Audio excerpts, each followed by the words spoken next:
ఈరోజు మార్నింగ్ లేవగానే ఎందుకో బాగా బద్ధకం అనిపిచ్చి, ఈరోజు టిఫిన్ బయటే అని జెప్పాను. సో, అందరం కలిసి బ్రేక్‌ఫాస్ట్ చేయడానికి బయటికైతే వెళ్ళాము.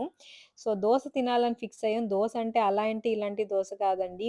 కర్ణాటకలో కోలార్ డిస్ట్రిక్ట్‌లో బాగా ఫేమస్ అయిన ఈ ముల్బగల్ దోస తినడానికైతే వెళ్ళాం. వెళ్ళిన తర్వాత ఇక్కడ ఘీ పొడి దోస, పెరుగు కారం దోస, క్యాషు పొడి దోస అయితే ఆర్డర్ పెట్టుకున్నాం. ఈ ఘీ పొడి దోస, ఇంకా పెరుగు కారం దోస 90 రూపీస్ అన్నమాట ఈచ్ వన్. ఈ క్యాష్యూ దోసేమో రూ. 200. టేస్ట్ అయితే బావుంది. 2 రకాల చట్నీలేసి ఇచ్చారు. సో, ఇంత మంచి టిఫిన్ తిన్నాక నాకు బయట టిఫిన్స్ తింటే కాఫీ మస్ట్ అండ్ ష్యూర్‌గా. సో, పక్కనే ఉన్న మద్రాస్ ఫిల్టర్ కాఫీలో ఫిల్టర్ కాఫీ అయితే తాగాను. ఆ తర్వాత అక్కడ సుక్కు మిల్క్ అని ఒకటి చూసానండి మెనూలో కాఫీ షాప్‌లో. సుక్కు మిల్క్ అంటే ఏంటి అని అడిగాను. ఇదేంటి సొంఠి పొడి, బెల్లంని మిక్స్ చేసి ఒక పొడి చూపిచ్చారు. టేస్ట్ చూసాను చాలా బావుంది. ఇదే అన్నమాట అది.